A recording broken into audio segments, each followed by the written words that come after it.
Kita semua tahu bulan Muharram itu adalah bulan permulaan kiraan bagi tahun Islam.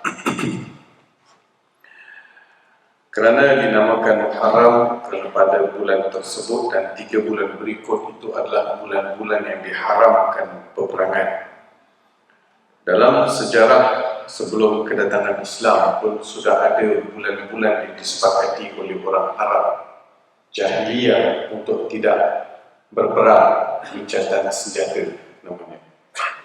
Dinamakan bulan Muharram yang memulakan tarikh Islam ini dengan memindahkan tahun Masihi bagi tahun Muharram ini adalah Umar bin Al-Khattab mengambil spirit hijrah baginda Rasulullah SAW sebagai permulaan tarikh hijrah bagi orang Islam. Barangkali yang menyemangati atau yang menginspirasikan Umar bin Al-Khattab supaya mengambil peristiwa hijrah itu sebagai permulaan tahun dalam Islam adalah untuk membezakan bulan orang Islam dengan bulan orang bukan Islam, supaya orang Islam ni dia tidak ada sebarang similarity dengan orang bukan Islam, sama ada dari sudut bulan, tahun maupun yang berkaitan dengan sambutan-sambutan berkaitan dengan bulan dan tahun pada agama-agama lain. Oleh demikian, Umar bin Al-Khattab jadikan bulan ini sebagai satu permulaan sejarah dalam Islam supaya nampak difference within believers dan juga non-believers, orang yang beriman dengan orang yang tidak beriman. Kerana hijrah itu sendiri memberi satu sumber neraca baru, melihat Islam dari neraca yang lebih selamat dengan membuka ufuk-ufuk baru dalam membangunkan Islam dan juga dimensi. Kita tahu bukan senang hijrah ini. Dia ada pelbagai situasi dan keadaan dalam hijrah ini yang dilalui oleh baginda Rasulullah SAW setelah melalui pelbagai tekanan, setelah melalui berbagai ujian pancaroba. Lalu hijrah itu telah memberi satu nafas baru, memberi satu semangat baru, memberi satu kekuatan baru untuk Islam terus bernafas sehingga ke hari ini. 23 tahun baginda Rasulullah SAW berjuang untuk mempertahankan ajaran Islam. Siang pagi, petang malam, tak cukup makan, tak cukup tidur, rumah tak selesa, tiada kemewahan. Adik-beradik, sanak saudara menjadi musuh, dipulau, ada usaha untuk membunuh, ada usaha untuk mengurung, ada usaha untuk memenjarakan Nabi SAW. Tapi Nabi pernah buat kerja dakwah secara solo. Kita semua tahu bila dapat wahyu, Nabi buat kerja dakwah secara solo dan mendekati orang-orang yang betul-betul dekat dengan Nabi SAW, Abu Bakar, Uthman, Ali dan beberapa orang sahabat-sahabat yang lain yang baginda rasa selamat kalau mereka diajak kepada Islam, takkan ada sebarang tindak balas yang menyakitkan Rasulullah. Jadi mereka lah yang awal-awal masuk Islam, lalu dibinalah satu pondok yang diberi nama Darul Arqam ataupun Al-Arqam, dari dia pemiliknya adalah Abdullah bin Al-Arqam bin Al-Arqam. Dia panggil Darul Arqam. Di situ tempat di mana orang Islam awal-awal memulakan strategi dakwah. With the small group, with the small place, with the number of people pun sangat sikit, but they have a very great brain. Dia ada idea yang sangat cerah dan bernas. Kekuatan itu dibina di rumah yang pondok lah, dalam satu pondok yang kecil dengan bilangan yang sedikit, tetapi mereka mempunyai alat tuju yang jelas. Barangkali perlu dilihat kembali di antara kekuatan yang dimiliki oleh orang Islam melalui bilangan penganut atau melalui kekuatan yang ada pada kumpulan orang Islam. Saya rasa ada something happen to our education system in this country. Because saban hari kita melihat orang membawa pemikiran liberal, free thinkers, dan bercakap mengenai Islam tanpa segan silu, memberi kenyataan-kenyataan yang tidak bertanggungjawab, hipokrit dengan ajaran Islam, prejudis dengan tunjuk ajar Islam. Walaupun diasuh, dibesarkan dalam suasana Islam, tapi kenapa Islam itu tak mengakar dalam hati perut dia? What is the problem? Where is the problem? Slippers cantiklah di sekolah rendah, awal lagi dia beri nama elok kepada anak-anak, kemudian didodoi dengan nasyid, didodoi dengan kalimah-kalimah selawat, la ilaha illallah, Allahumma salli ala Muhammad. Kemudian dia hadir bawa majlis-majlis ilmu. Lihat perkembangan Islam. Dia bukan seorang yang jauh daripada Islam, tetapi dia jadi satu yang tidak menjadikan manusia ataupun kita terasuh dengan asuhan yang sebenarnya. Ini yang merisaukan saya lah. Saya melihat what happened to our education system. It's not about the syllabus. It's not about the teachers ataupun who deliver the subject. Tapi kita mesti lihat dari sudut pandang holistik. Syllabus could be mungkin baik, sangat baik syllabus, tetapi delivery system pula. Lepas tu yang nak belajar, yang nak diajar. Zaman Nabi SAW, tak ada orang yang graduate daripada Harvard, Oxford, Cambridge, McGill, even University Jordan ke Mesir ke, tak ada. But they have a very good brain. Persediaan, dia bukan kecerdikan semata-mata, tetapi mereka ada satu kemahuan untuk melihat diri mereka berubah, masyarakat berubah menjadi lebih baik. Bila seorang wanita mendedahkan aurat tanpa segan silu, dengan nada dia berhak untuk berbuat demikian sebab atas dasar human right, kubur masing-masing. Apa lagi alasan? Jangan jaga tepi kain orang. You ingat you pakai tudung, you dah bagus ke? You ingat you you syurga tu you punya ke? Siapa you nak menghukum I? So ayat-ayat itu keluar seolah-olah kita ni bila mengajak seseorang kepada kebaikan, kita dilihat sebagai musuh, enemy. Kenapa?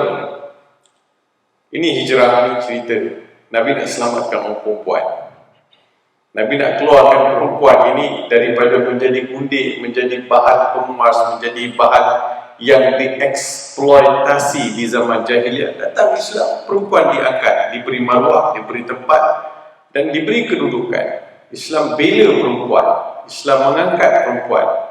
Mana ada satu agama yang meletakkan wanita dengan kedudukan yang begitu tinggi? Tunjuk dengan saya. Can you show me?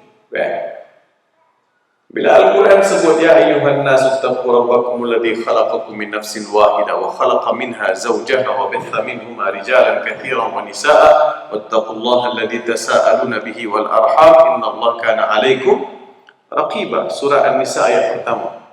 Wahai manusia, takutlah kalian kepada Allah. Sesungguhnya kalian dijadikan daripada satu nyawa. Min nafsin wahidah.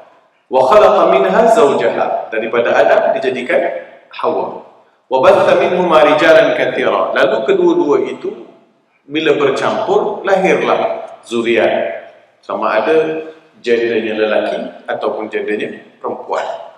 Wattaqullaha alladzi tasaaluna bihi wal arham innallaha kana 'alaikum raqib. Allah tutup bahawa Allah Taala memerhati segala tindak tanduk kamu. Cuma bila dibincangkan min nafsin wahidah, kalian dijadikan daripada satu nyawa. Ahli tafsir, jumhur, majoriti ahli tafsir berpendapat bahawa tidak ada kurangnya kekuatan wanita dan lelaki. Maksudnya Allah nak mengangkat dari sudut fizikal, dari sudut konten atau dari sudut biologi, kejadian wanita dan perempuan di sisi Tuhan sama. Walaupun kemudian hari manusia boleh cakaplah dengan pelbagai hujah, tetapi Quran letak sama. Satu. Keduanya, bila saya susul balik beberapa ayat Al-Quran, kita biasa dengar kan ayat Ar-Rijalu Qawwamuna 'alan Nisa bima faddalallahu ba'dahum 'ala ba'd. Masalahnya orang baca sekerat ayat itu. Ar-Rijalu Qawwamuna 'alan Nisa, lelaki itu adalah penguasa ke atas wanita. Perkataan penguasa itu dia tidak akan memberi satu kepuasan pada pembaca tafsir. What mean by penguasa? Lelaki itu adalah penguasa. Can you elaborate more what mean by penguasa?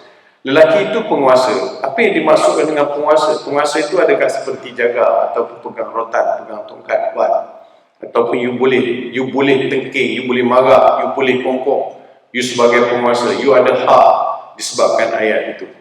Tidak, Al-Qawwam, perkataan Qawwam ini dia membawa konotasi yang berbeza, memberi pelbagai inspirasi kepada kaum Adam untuk mengimbangi dan juga mengawal serta mendidik, mengasuh, menjaga wanita tersebut. Bukannya dia penguasa dalam erti kata dia boleh buat apa saja, yang dipaham secara literal oleh sekumpulan manusia. Kemudian yang menariknya lagi, bima faddalallahu ba'dahum 'ala ba'd. Allah Subhanahu wa taala melebihkan lelaki sebahagian dan melebihkan perempuan sebahagian. Bima faddalallahu ba'dahum 'ala ba'd. Maksudnya, lelaki ada kelebihan sendiri, perempuan ada kelebihan sendiri. Dua-dua jendanya ada kelebihan. Jadi ulama simpulkan, kelebihan lelaki itu tidak akan kelihatan selagi mana tak ada wanita bersama dia. Kelebihan wanita juga tidak akan kelihatan, akan tersiduk selagi mana tiada kekuatan lelaki bersama dia. So combination itu akan menjadikan lelaki dan perempuan itu dilihat hebat sebagai sebuah keluarga. Jadi disitulah jadinya qawwam. So Islam datang untuk memuliakan wanita. Apa harus perempuan membuka tudung depan orang lain, pakai pakaian yang tak berapa sempurna? Orang Islam datang nak jaga you. Islam datang untuk protect you, supaya Islam lihat wanita itu hendaklah dijaga. Sebab itu wanita dia sentiasa menjadi kumpulan yang sentiasa selalu dapat perlindungan dalam Islam. So datang-datang orang mendedahkan orang dengan atas dalam nada bahawa itu adalah hak dia. Setelah Islam datang memuliakan awak, mengangkat awak sanggup kembali pada jahiliyah. So something wrong somewhere. Kalau you kata you hafal Quran, saya tak tahu you hafal, you faham, tak faham. Dia hafal, semua orang boleh hafal. Ramai orang boleh hafal, tapi faham atau tidak? Saya rasa iblis itu tak ada satu tempat pun dia tak sujud dekat alam lain. Boleh katakan majoriti tempat dia dah sujud. Dia adalah makhluk yang di antara makhluk yang taat pada Tuhan. Tetapi datang satu perintah, suruh sujud pada Adam. Sujud pada Adam, bukan sujud pada fizikal Adam, sujud kepada Allah atas kejadian Adam. So dia punya worship tu, dia sujud pada Allah, bukan sujud pada Adam. Sujud pada Allah, hakikatnya sujud pada Allah di atas kejadian Adam. Mana nampak lebih jahat? Sujud pada Adam, engkar tidak mau sujud pada Adam, atau engkar sujud kepada Allah kerana Adam itu dijadikan? Mana nampak lebih jahat? Lebih jahat ialah bila Allah Ta'ala suruh sujud pada Allah atas kejadian Adam. So Iblis boleh kata, kenapa aku nak sujud pada Adam sedangkan Adam itu daripada tanah? Aku nak sujud pada kau Tuhan aku, kau jadikan aku, kau suruhlah aku buat apa pun aku boleh buat. Tapi untuk Adam tidak. Kan itu hujah ni. Allah Ta'ala kata sujud pada aku kerana Adam dijadikan. So begitulah kita lihat Iblis yang sentiasa memporak-porandakan. Tapi saya tak setuju juga selalu sangat manusia salahkan Iblis ni. Tapi saya rasa macam ada part-part Iblis pun tak masuk campur dengan perangai manusia ni, tuan-tuan. Dia pun surrender. Dia kata kau lagi jahat daripada aku, bro. Aku jahat kan, tapi tak sejahat kau. So Islam datang untuk mengangkat. Sebab itu kejahatan itu kerana bukan sebab tak faham, bukan sebab you hafal, banyak mana you tahu. Berapa ramai yang membawa pemikiran liberal? Dia ada PhD holder dalam Islamic Studies. Berapa ramai yang memperjuangkan LGBT, sedangkan di Islamic Studies? Berapa ramai? So dia, masalahnya adalah kecelaruan dalam memahami teks dan konteks yang membawa Islam membawa orang ke arah yang lebih harmoni. The problem is, dia ada dua kumpulan, tuan-tuan lihat. Ada kumpulan yang quite ekstremis, ada kumpulan yang terus liberal, ada kumpulan tengah-tengah. Yang ekstremis ni yang menjadi yang tindakan-tindakan buka tudung, syurga, neraka, akhirat aku punya, siapa kau, Islam. Kumpulan ini dia rujuk kepada kumpulan ekstremis, yang mana kita sendiri pun tak setuju. Perempuan tak boleh memandu, perempuan kena duduk di rumah, perempuan mesti duduk kat dapur. Kita pun tak setuju. Tapi bukan, ekstremis itu bukanlah gambaran sebenarnya mengenai ajaran Islam. Betul kan? Itu bukan gambaran sebenarnya. Kenapa perempuan rujuk dia? Itu bukan gambaran sebenarnya. So kita lihat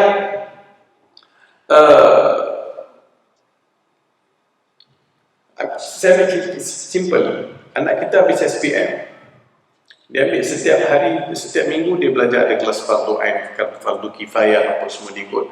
Habis SPM tanya dekat dia, beza di antara masbuk dengan muafiq. Jangankan anak, sisa tanya abah pun tak tahu. Jamak kasar dengan jamak tamam.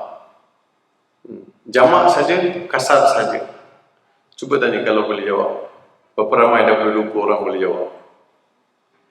Sedangkan 5 tahun dia belajar. Apa yang you belajar? Sekolah rendah 5 tahun belajar. Apa yang you belajar? So we have a problem. Problem tu kena ada buat study, kena buat kajian, kena buat lapangan. So kita kena lihat balik di mana kesilapan itu berlaku. Kalau tidak dibiarkan, generasi demi generasi orang akan tanpa silu akan bercakap, mempertikai dan juga mempersoalkan Islam. Jadi orang bukan Islam, dia jadi relax lah, tak payah buat kerja.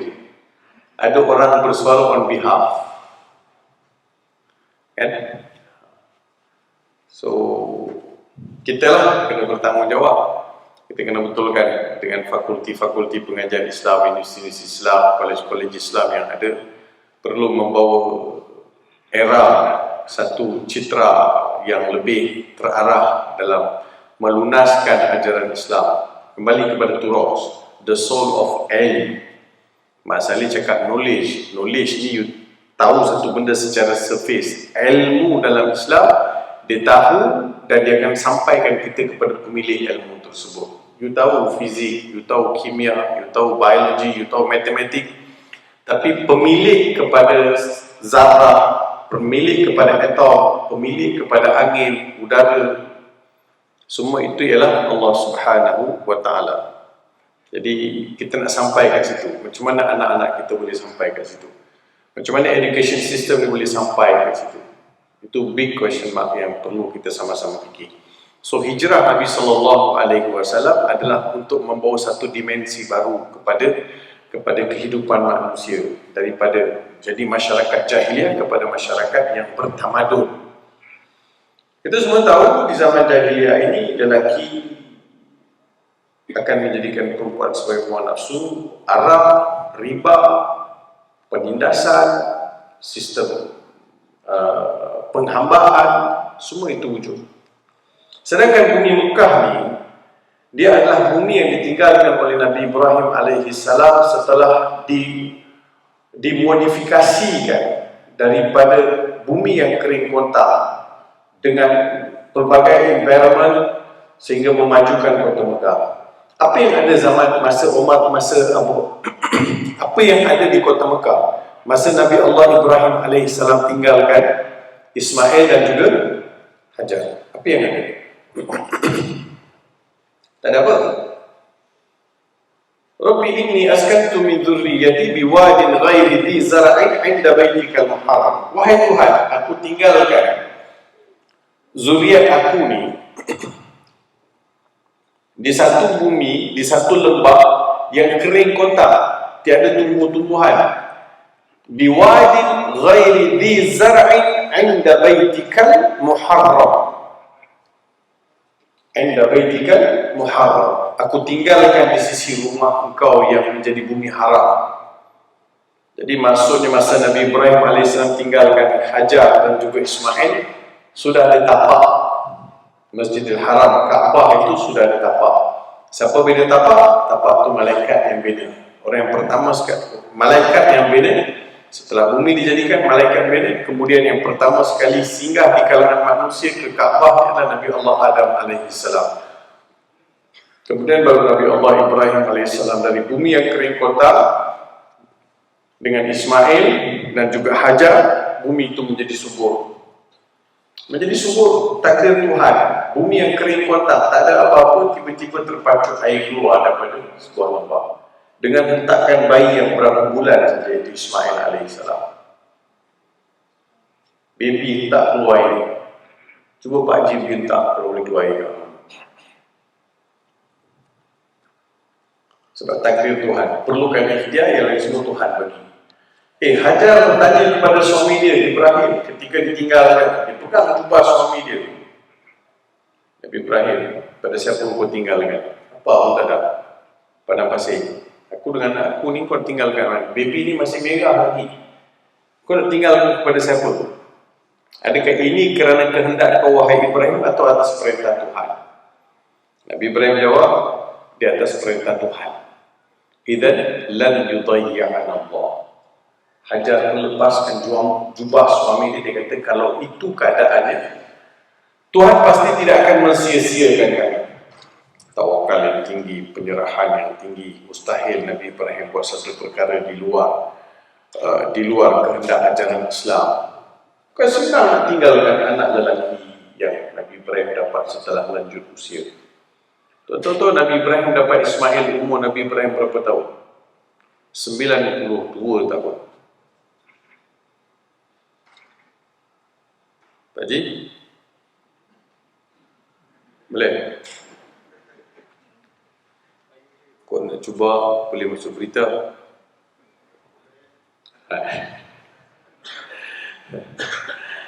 Confident sebab dengan korbanan lagi.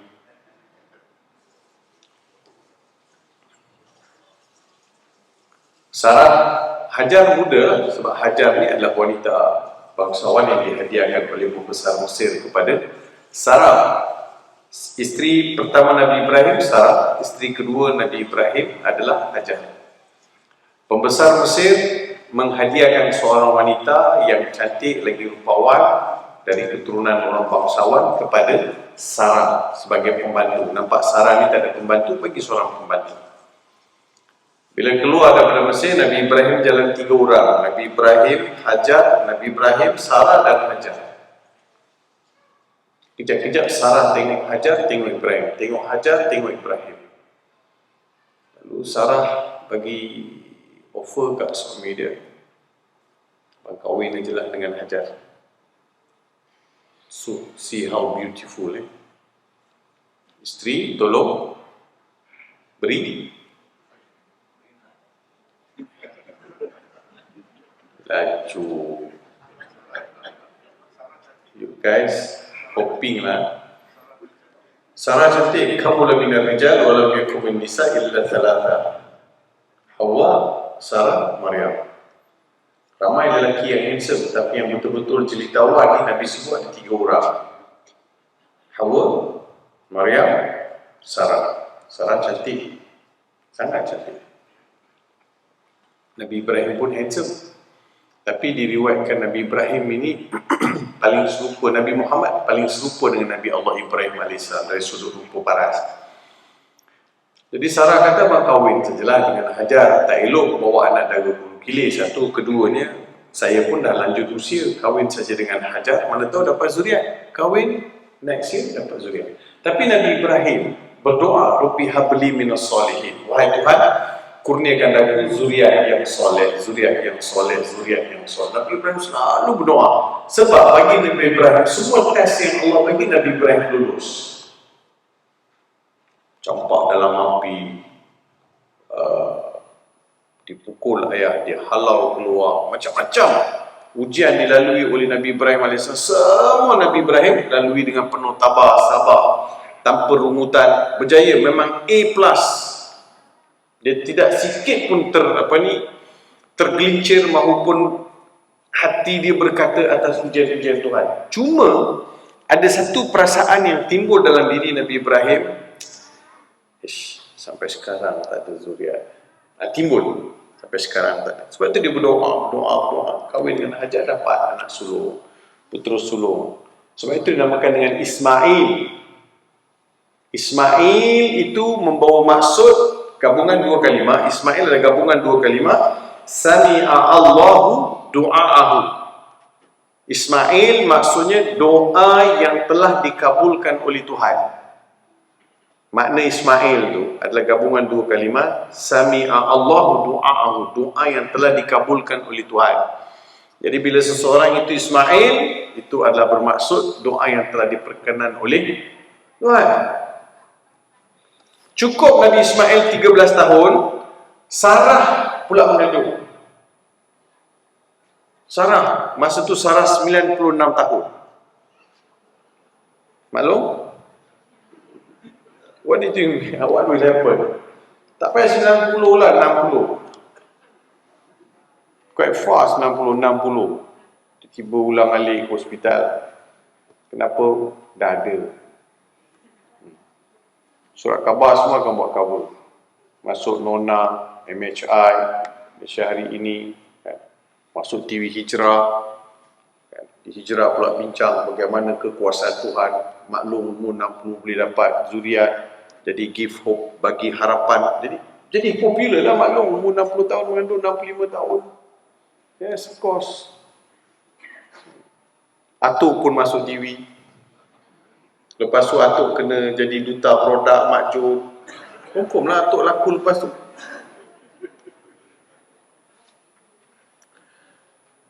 Nampak kan? Jadi Sarah umur 96 tahun.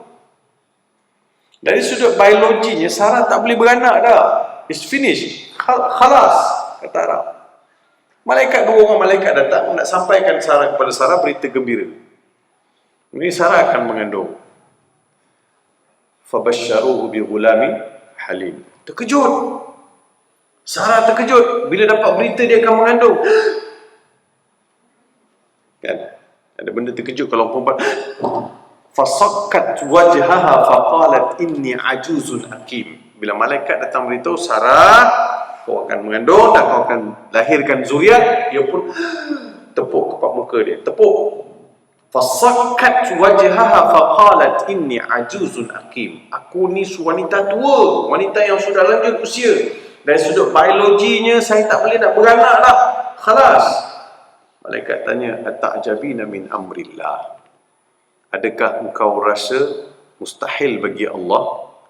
Adakah engkau rasa Allah tak boleh bagi engkau zuriat? Dia stop. Lahir Ishaq. Lahir Ishaq. Ismail dulu ke Ishak dulu? Ismail dulu. Ismail jadi abang Long. Ishak abang Am. Ismail duduk di Mekah. Ishak duduk di Palestin.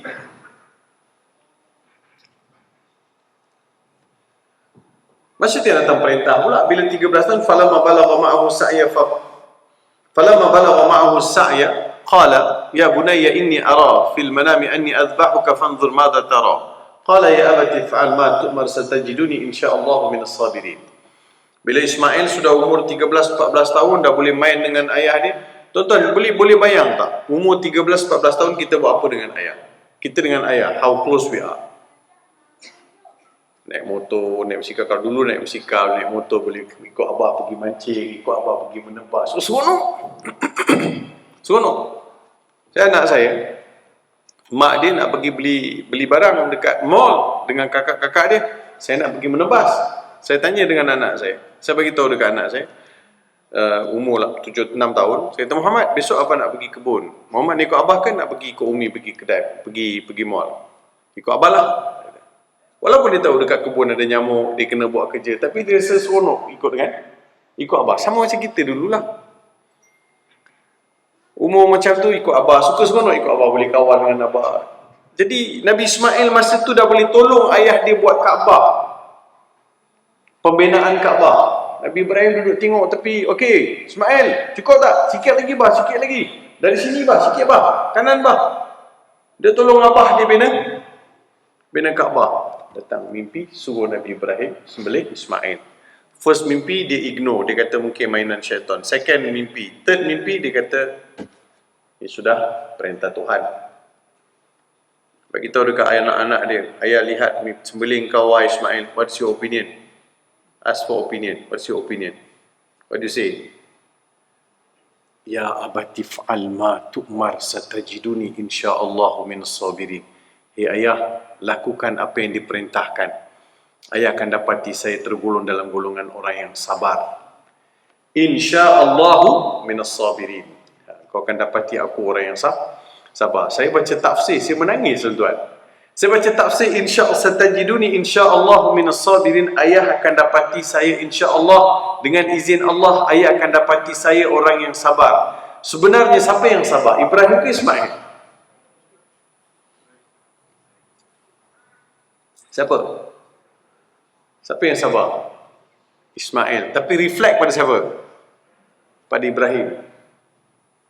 Sabar Ismail reflect kepada Ibrahim. Sebab Nabi Ismail kata, semoga dengan kesabaran aku wahai Tuhan, engkau redha bapa aku. Kesabaran aku ni hendaknya engkau redha ayah aku ni, yang dia akan sembelih aku ni. Dengan kesabaran aku, mudah-mudahan jatuhlah pandangan kau kepada ayah aku. Sebab ayah aku nak sembelih aku. So nampak the beautiful. Itu Mekah. Saya nak cerita Ma'al Hijrah ni, tapi saya nak cerita Mekah dulu.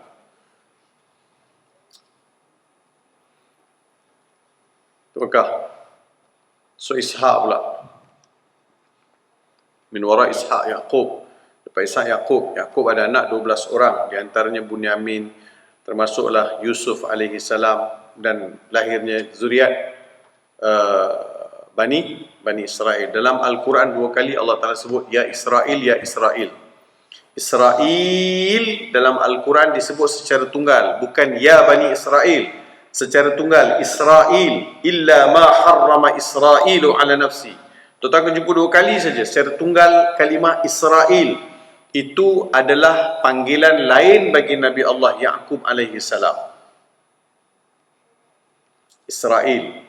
Israel membawa maksud gabungan 2 kalimah. Israel, hamba Tuhan, Abdullah. Israel dalam bahasa Hebrew membawa maksud hamba Tuhan. Semua yang ada il tu adalah hamba Tuhan. Jibril, Mikail, semua itu membawa maksud itu membawa maksud Tuhan. Jadi tuan-tuan dan puan-puan, yang uniknya, saya baca Quran, saya dapati bila setiap kali Allah sebut Ismail, Allah akan sadurkan nama Ismail tu dengan sabirin. Halim. Sifat Halim. Wa basyarnahu bi ghulamin halim. Halim, ha lam ya mim. Halim. Apa makna Halim? Seorang penyabar lagi penyantun. Itu setiap kali sebut nama Ismail. Setiap kali sebut nama Ishaq, Allah Ta'ala akan sadur dengan Ali. Ain, Lam, Ya, Mim. Tuan-tuan baca tu akan jumpa. Ishaq akan datang hujungnya Alim. Ain, Lam, Ya, Mim, Alim. Yang berpengetahuan. Sekarang kita lihat. Di mana Tuhan letak insan yang penyantun penyabar dan insan yang penuh dengan syarat dengan ilmu pengetahuan? Di mana Allah letak? Yang penyabar itu Allah letak dekat Mekah. Yang berilmu itu Tuhan letak dekat Palestin. Do you think this thing is happen coincidentally? Kenapa Bani Israel pandai? Kenapa Yahudi pandai?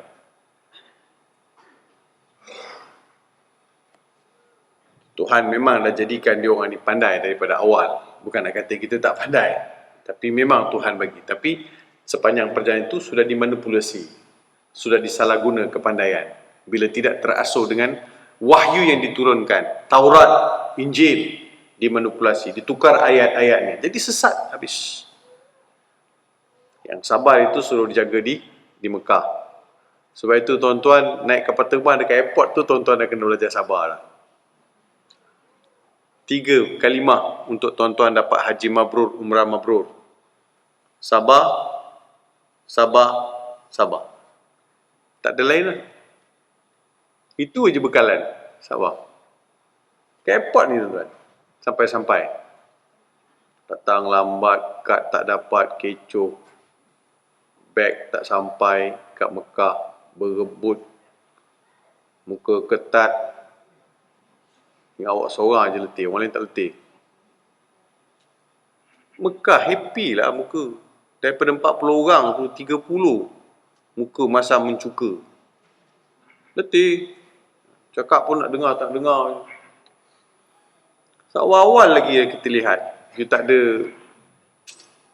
Tahulah, saya tak tahu. Ini pengalaman saya pergi. Saya tak bawa orang. Saya pergi. Sebab saya memang tak minat bawa orang. Sebab saya tengok, ikut dengan orang, saya tengok macam mana orang punya respon kepada travel ni. Takut saya tuan-tuan kalau nak bawa orang. Pulangkan balik saya punya duit. Refund balik duit saya. Macam ni ke you punya servis? Ngeri tuan-tuan. Kalau saya pergi orang tengking saya tengking balik.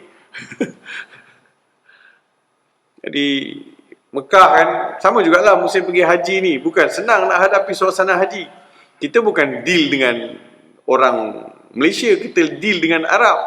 Sampai sana dia punya schedule everyday berubah, macam-macam regulation keluar. Jadi timing tak kena masa. Sebab itu Nabi, tak payah orang lain lah. Nabi lepas Nabi buat haji sekali kan. Haji wada', Nabi selesai buat haji wada', Nabi duduk di Kaabah, Nabi menangis. Abu Bakar hampiri Nabi SAW bertanya, "Ma yubkika ya Rasulullah?" Kenapa Rasulullah menangis? Rasulullah kata, "Aku boleh kira berapa orang dapat haji mabrur." Sebab itu haji mabrur ni laisal jaza illal jannah. Haji mabrur ni tidak ada balasan melainkan syurga. So saya nak beritahu Mekah itu daripada kering kontang jadi makmur, jadi hebat. Dikembangkan Islam daripada Mekah 13 tahun, Nabi di Mekah 10 tahun, Nabi di Madinah. Nabi bina tamadun, Nabi bina masyarakat. Nabi didik, Nabi asuh. Apakah sumber kekuatan untuk asuhan tersebut? Al-Quran. Nabi menjadi petunjuk yang baik. Al-Quran. Sebab itu saya confident tuan-tuan. Kalau umat Islam ni kembali belajar Quran balik, baca Quran balik, hayati ayat-ayat dia, we will change. Tapi kita tak nak, kita tak mau, kita tak minat sangat dengan Quran ni. Kita baca minat, nak kumpul pahala, minat. Lepas tu cari ayat-ayat yang boleh lariskan meniaga tu, minat. Bukan untuk itu Quran diturunkan. Betul tak?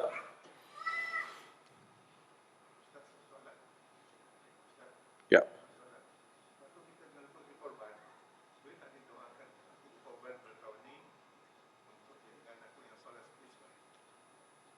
Boleh. Doa no isu. Boleh. Kita nak korban masa doa tu, amal soleh korban ni, amal soleh. Setiap penghujung amal soleh ni kita boleh baca doa. Kita lepas ambil wudu pun kita boleh baca doa kan. Ni lepas korban kita nak baca doa boleh. So betul kan? So 30 surah, 114 surah dalam Al-Quran. Orang hari ini bercakap mengenai haram riba, haram rasuah. Haram rasuah. Rasuah itu najis, rasuah itu musuh. Quran sebut 1600 tahun dahulu Quran sebut dah. Guide you dah. Sama'una lil kadhibi akaluna lis suhut. Kau suka dengar benda-benda yang dongeng, lepas tu kau makan benda-benda yang haram. Itu termasuklah riba. Wala ta'kulu amwalakum bainakum bil batil. Jangan makan harta kamu sesama kamu secara batil. Riba. Quran sebut dah. Riba pula apa ni? Rasuah. Quran sebut dah. Nabi 1600 tahun dulu Nabi sebut dah. Ar-rashi wal murtashi finnar. Makan rasuah, pemberi rasuah dalam neraka. Takkan you tak terasuh? You nak sumbah apa lagi untuk jadikan you orang tak makan rasuah? Can you tell me? You nak panggil orang daripada integriti datang cerita sampai terjelir lidah, baru you nak faham. Quran lah bagi tahu tak boleh, tak boleh lah. Tapi you kena tunggu orang yang datang cerita. Risikonya. Sebab tu saya kalau lihat pengambil rasuah ni, dia adik ni, dia penyakit. Dia penyakit. Kalau penagih dadah ada pusat rawatan, pemakan rasuah ni kena ada pusat rawatan juga. Ya. Sebab ada orang buat kajian. Kajiannya 100 orang yang ada dalam penjara yang sebab hukuman rasuah ni, pergi buat kajian, tanya dekat dia orang, kalau you dah release daripada hukuman ni, keluar dari hukuman, kalau rasuah datang lagi kepada you, you terima atau tidak? 85% jawab terima. Can you imagine that?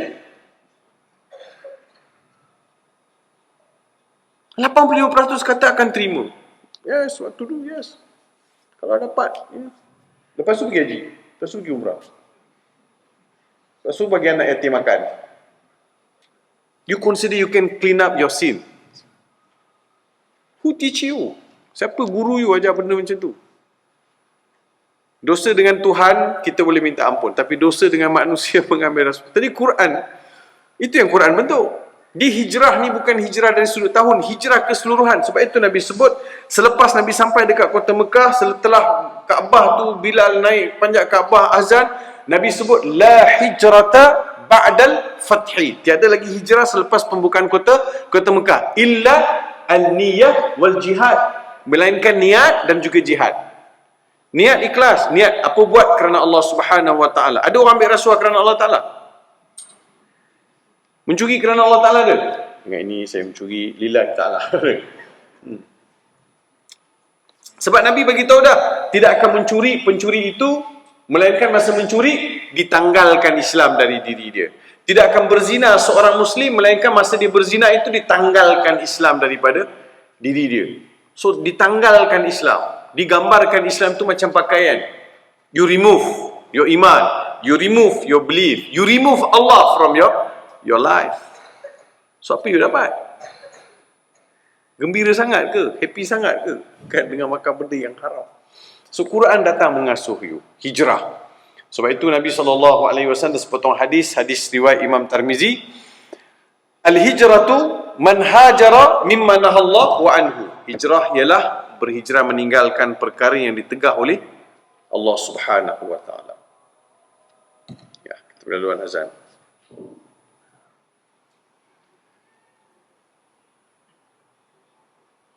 Jadinya, kita nak orang Islam terasuh dengan Al-Quran Al-Karim. We have to start from surah Al-Baqarah sampai surah An-Nas. 13 tahun, dah 23 tahun Nabi SAW buat kerja dakwah dan memahamkan umat supaya kembali kepada ajaran Islam. Tak ada satu pun ajaran Islam yang dilihat sebagai bertentangan dengan keperluan manusia. Hidup manusia itu jadi lebih berdisiplin, nampak lebih teratur. Kenapa Islam tidak membenarkan riba? Sebab ada penganiayaan. Kenapa tak boleh rasuah? Sebab ada penganiayaan. Kenapa tak boleh ambil mencuri? Ada penganiayaan. Kenapa orang Islam harus menghormati orang lain? Sebab sebelum dunia bercakap mengenai hak asasi, Quran dah sebut lama dah. Quran dah sebut lama untuk menjaga hak asasi orang lain. Pendidikan, Islam sebut lain. Islam sebut lama dah mengenai apa itu pendidikan, apa itu asuhan. Quran sebut lama dah. Kalau nak cakap about politik, Quran sebut lama dah. Nak cakap mengenai ekonomi, Quran sebut lama dah. Semua itu Quran dah sebut. Cuma kita duk main benda yang sama lah berulang kali. Kita duk baca satu ayat, dua ayat, kemudian kita tidak ada usaha untuk meneruskan lagi legasi pengajian Al-Quran untuk memahami surah-surah, memahami ayat-ayat dalam Al-Quran untuk dijadikan sebagai panduan. Ya. So itu di antara perkara yang saya kira perlu kita faham dalam berhijrah, dalam erti kata yang sebenarnya. Hijrah yang saya sebut ialah meninggalkan perkara yang ditegah oleh Allah Subhanahu wa taala. Tak ada hijrah melainkan niat dan jihad.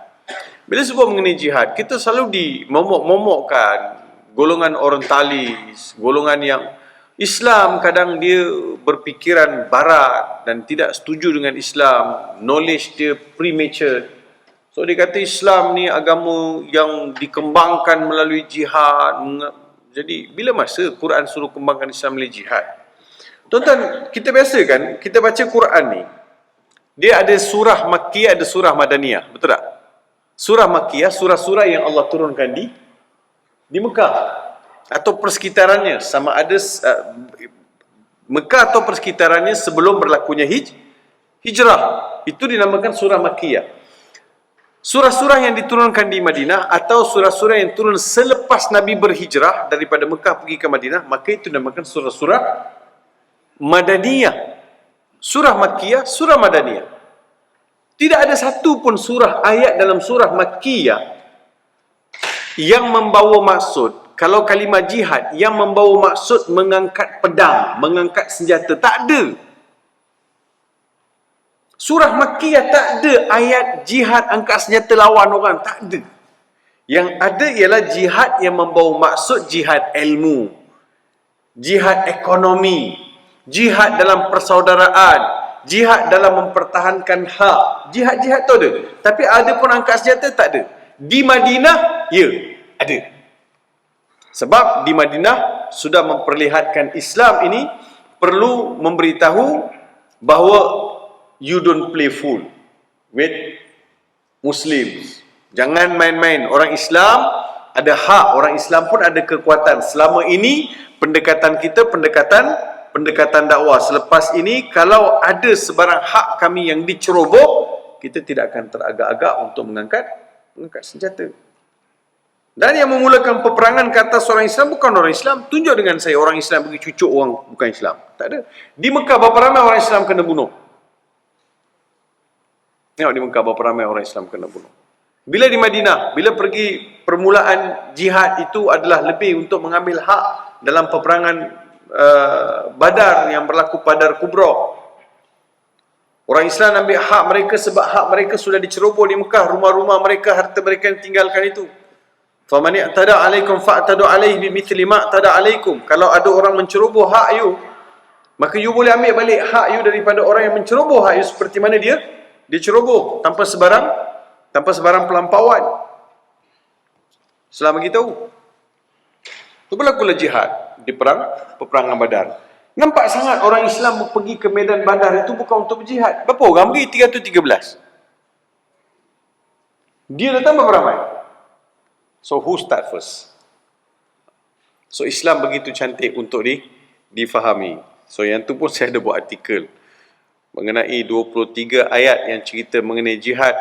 Saya keluarkan 13 ayat daripada surah Makkiyah tidak membawa maksud jihad mengangkat senjata. So itu yang saya fikir orang Islam harus kembali balik menghayati Al-Quran. Dia bukan sekadar membaca untuk kumpul pahala, tetapi dia adalah baca untuk mengubah. Takkan 20 tahun baca surah Yasin tak pernah terdetik nak tahu apa itu surah Yasin? Tak pernah Pelik juga orang kita ni. 20 tahun dah baca, maklum laju baca Yasin. Maklum biasa baca 7 minit setengah. Surah Yasin, laju. Memanglah dah 20 tahun baca Ustaz. Apa dia dalam surah Yasin? Tak tahu dia kata kalau baca ni elok mati. So dia cakap apa? Dia sebenarnya motivation Al-Quran ni suruh kita baca ni dengan disajikan pahala pelbagai. Supaya ada galakan dari sudut dalaman ni baca sampai tahap you ada keinginan. Aku dah baca 10 tahun. Apa benda surah ni cerita? Uniknya Quran ni, satu-satu bahasa atas dunia ni you tak faham tapi you boleh baca. Mana ada satu language dekat dunia ni you tak faham boleh baca. Tuan-tuan tak faham boleh baca. Bahasa Cina tak faham boleh baca kah? Boleh? Tamil? Boleh baca? Tak boleh baca. Saya ingat lagi bila tak boleh baca ni, saya dulu belajar dekat Perkim ni. Rumah tak jauh daripada, rumah sewa kami tak jauh daripada restoran mamak ni. Tengok saya ulang alik pergi belajar pakai baju ialah baju kurung, baju apa? Baju Melayu. bawa beg pergi belajar. Ada sekali anak itu panggil, kerja restoran. Kata, sudah makan? Saya kata, belum. Tak pernah pula dia tanya sebelum-sebelum ni dah makan ke belum. Makan, mau makan. Tak apalah. Tak apa, saya kata. Makan, jadi saya belanja. Belanja? Mana ada benda yang lebih menyeronokkan bagi pelajar bila orang kata nak belanja makan. Makanlah. Makan, lepas makan, dia bagi surat. Dia bagi kertas. Dia tengok, yalah of course lah, I'm Indian. Bagi kertas, dia bagi pen. Saya ni untuk apa? Ingatkan dia suruh si kira apa yang saya makan. Minta tolong dia. Dia cakap Tamil dengan saya. Tolong apa? Tolong tulis surat. Saya tak tulis ni. Dia cakap Tamil. Surat tu dia suruh, dia cakap Tamil lah. Kiranya saya kena tulis ikut Tamil lah, tulisan Tamil. Saya kata, saya tak tahu. Takkan, you tak tahu? Tak tahu, apa pasal tak tahu? Saya kata, saya tak belajar. Apa pasal tak belajar? Dia marah saya. Dia marah saya. Dia ingatkan tengok saya ni colour macam dia, lepas tu dia ingat saya boleh baca Tamil, boleh tulis Tamil. Padahal, kita bukan ngerti pun.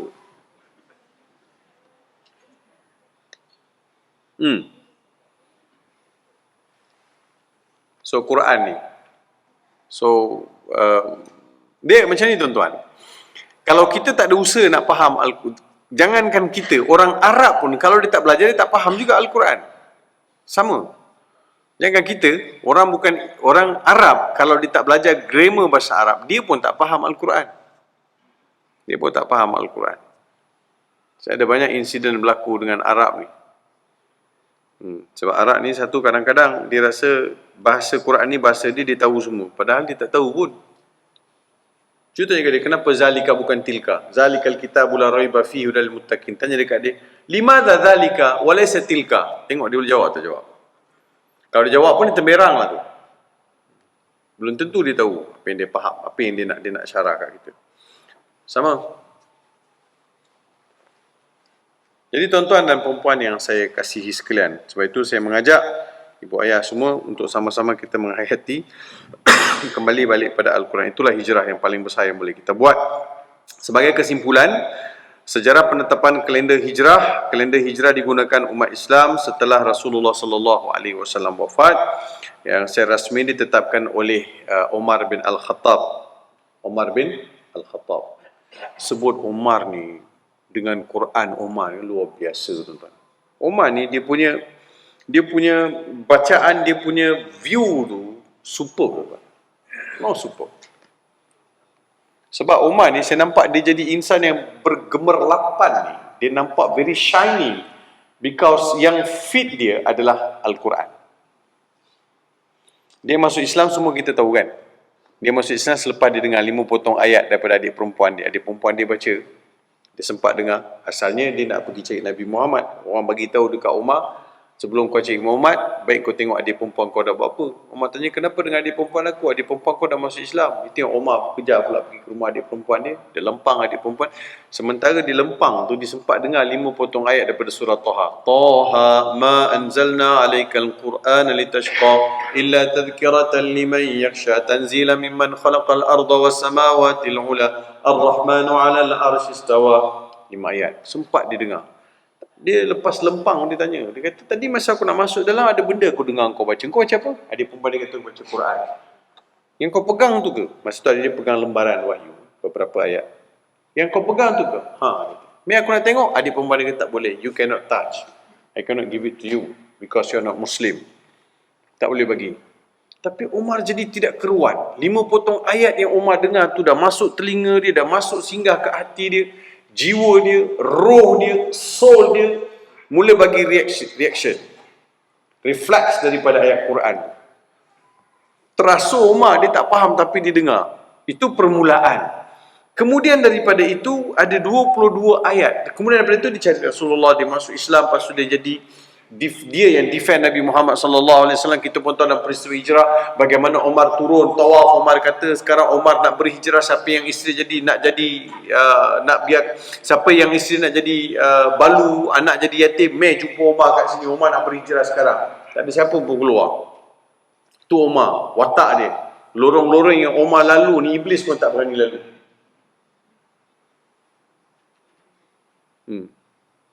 Iya, kalau Umar ada ramai kita kena tuan. Kalau Umar ada lain Umar. Dia merah badan dia. Nampak very apa dia kata, nampak karakter Umar tu luar biasa. Bila azan ni jadi pucat Umar. Setelah Rasulullah sallallahu alaihi wasallam, kita banyak insiden dalam Quran ni, di antaranya Umar ni dengan Quran sangat intim.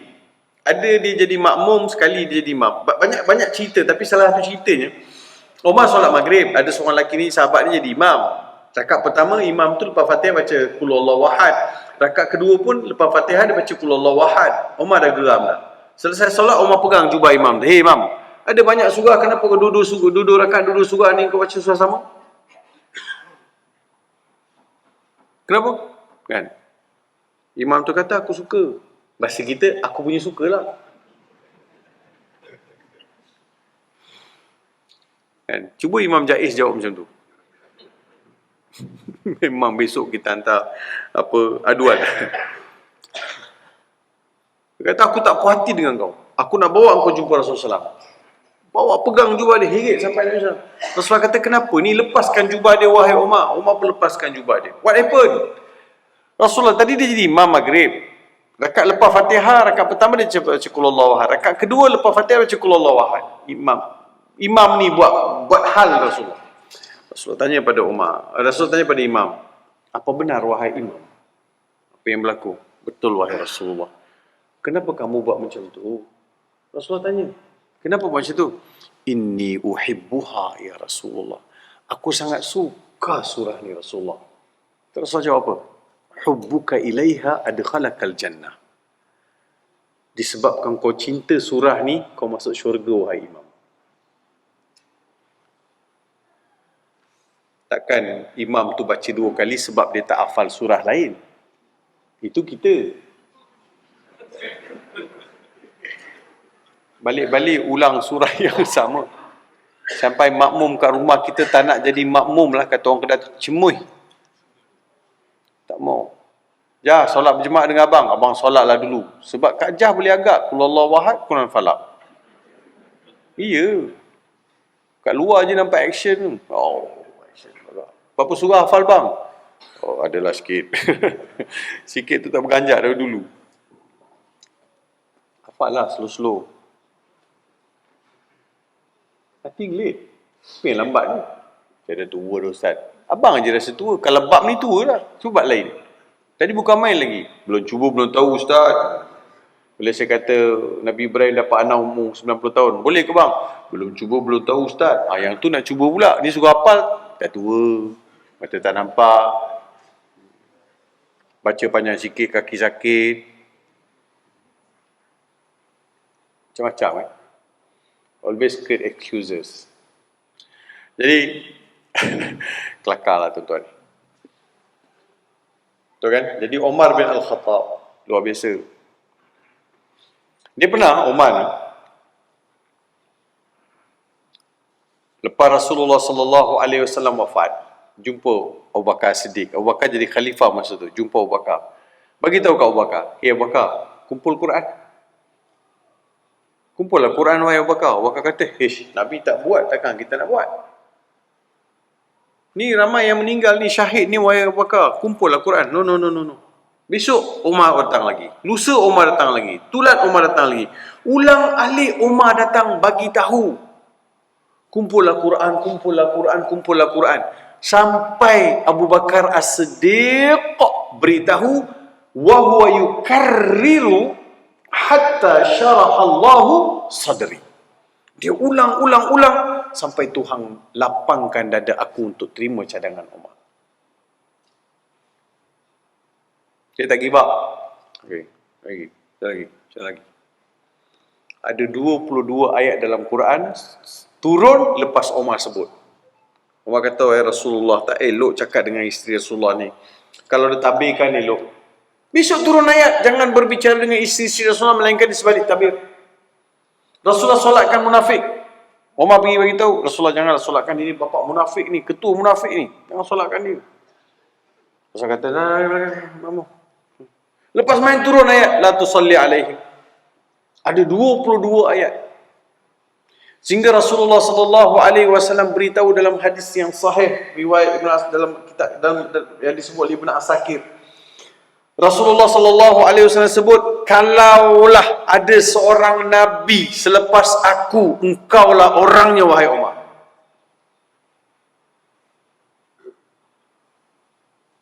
Kalau ada nabi selepas aku, engkaulah orang. Nak kata punyalah dekat Umar dengan Tuhan disebabkan Quran. Dia insting tu mari. Sebab dia baik dengan Quran, insting tu mari. Mana baik, mana buruk. Without wahyu turun, you dah di-guide dah untuk benda baik. Betul kan? Ya. Ada sekali, saya nak beritahu kesannya pula kan. Kesannya pula. Ada sekali pengembala dia bawa pergi gembala kambing. Biasalah adat orang Arab, bila gembala kambing, petang balik, dia akan peras susu kambing, bagi tuan dia minum. Peras susu bagi ke Umar. Biasa sampai susu, Umar pun ambil minum lah. Minum. Dia rasa macam lain. Susah nak hadam. Rasa macam tak sedap. Kan ada benda kadang kita makan macam, dia macam sangkut dekat tengah ni. Umar rasa macam tak sedap. Umar panggil pengembala kambing. Sekejap, hadam dia panggil. Kambing tadi tu kau bawa ke mana? Bawa gembala lah. Tak. Ke mana? Oh, minta maaf wahai Amirul Mukminin, dia terlepas pergi ke kebun orang. Dia makan rumput kat kebun orang. Langsung dia jolok jari dalam mulut dia, dia muntahkan semua susu tadi.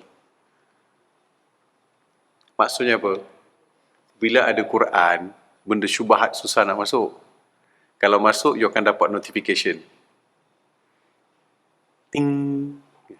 Kalau tak ada nur Quran, kau makanlah benda haram banyak mana pun, nothing happen to you. Sorry. Quite painful my point.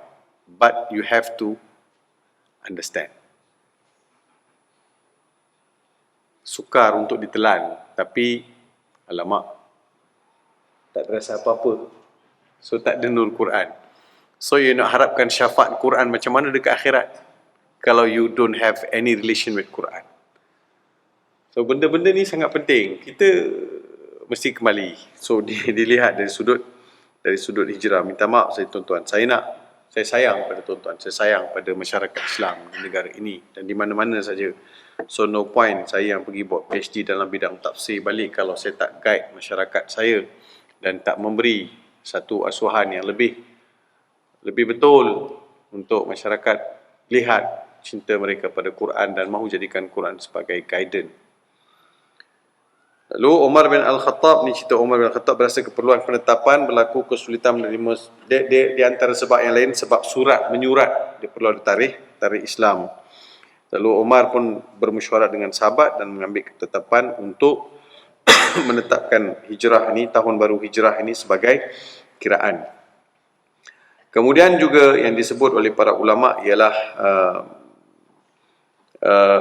baginda Rasulullah sallallahu alaihi wasallam telah berhijrah menuju ke Yasrib dan pada tahun ini jugalah orang Islam dapat membina satu permulaan hidup yang luar biasa.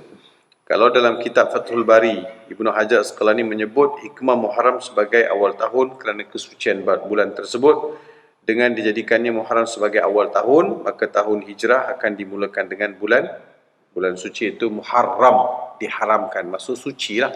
Sama juga Kota Mekah, dia panggil Kota Mekah, dia kata haram, Masjidil Haram, membawa masuk kota suci. Jadi Muharram ini bulan suci dan ditutup dengan bulan suci iaitu Zulhijjah. Ditutup bulan Zulhijjah, kemudian datanglah bulan awal Muharram. Pada tengah-tengahnya ada bulan Rejab dan di akhirnya pula Zulqaidah dan juga Zulhijjah. Jadi nak beritahu semua bulan, setiap bulan ni ada kelebihan dan juga keistimewaan yang tersendiri. Jadi di antara perkara yang Nabi SAW sarankan ialah melalui hadis riwayat Imam Muslim, an Abi Hurairah radhiyallahu anhu qala Rasulullah sallallahu alaihi wasallam, as-siyamu ba'da syahri Ramadan syahrullahil muharram wa inna afdhalus salati ba'dal mafrudati salatu minal lail. Yang bermaksud daripada Abu Hurairah radhiyallahu anhu, Rasulullah sallallahu alaihi wasallam bersabda, puasa yang paling utama setelah Ramadan adalah puasa di bulan Allah, iaitu bulan Muharram. Sedangkan solat yang paling utama ialah solat selepas solat fardu, iaitu solat Qiyamul Lail. Jadi bulan Muharram ini ada beberapa hari yang disunatkan kita berpuasa. Ada yang berpuasa 1 bulan, ada yang berpuasa 5 hari, 10 hari. Dan paling tidak pun kita boleh berpuasa berapa Muharram? 10 Muharram. Jadi Nabi sebut, kalau aku dipanjangkan umur pada tahun depan, la asumanna tasu'a wa asyura. Kalau aku dipanjangkan umur, Nabi sebut pada tahun Nabi berhijrah, aku akan berpuasa 9 dan 10. Jadi either lah tuan-tuan nak puasa 10 Muharram saja pun boleh, nak ambil 9, 10 pun boleh. Jangan bergaduh.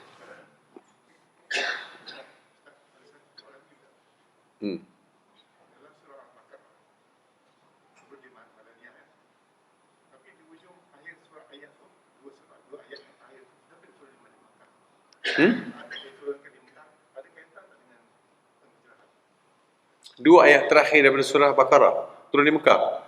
Tak. Keseluruhan surah Al-Baqarah, hujung surah Al-Baqarah turun di Mekah. 2 ayat. Pada sebelum Nabi wafat. Wattaqullaha alladhi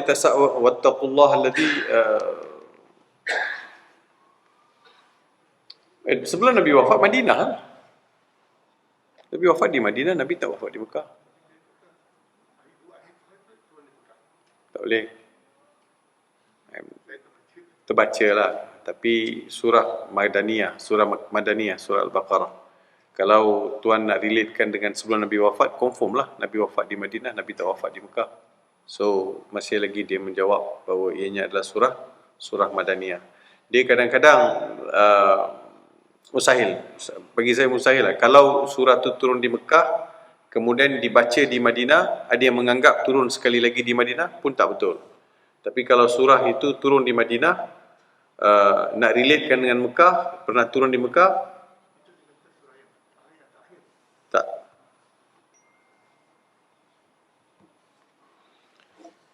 Saya rasa saya rasa lah, sebab keseluruhan tak ada perbahasan di situ. Saya tak tahu kalau ada sumber, boleh feed saya dengan sumber yang dapat mana, boleh saya tambahlah. Bukanlah kata saya tahu semua kan. Mungkin juga ada benda yang saya tak nampak kan. 286 ayat kan. Okay, kita boleh puasa. Disunatkan puasa sama ada 9 ataupun 10 ataupun 10 Tasu'a wa Asyura. Dan digalakkan juga perbanyakan sedekah pada umat Islam. Jadi tuan-tuan, mudah-mudahan setiap tahun kita kena ada strategi. Tahun ni kita nak buat apa dari sudut penghayatan Islam. Saya doakan supaya Allah Subhanahu Wa Taala berkati tuan-tuan dan perempuan, dan saya mohon tuan-tuan juga doakan saya untuk terus istiqamah dalam buat kerja dakwah dan juga dalam mendidik ummah dan buat kerja-kerja kebajikan serta menyampaikan Islam kepada orang bukan Islam, dan lebih ramai lagi terima keindahan Islam, masuk Islam. Sekian, Assalamualaikum warahmatullahi wabarakatuh. Bismillahirrahmanirrahim.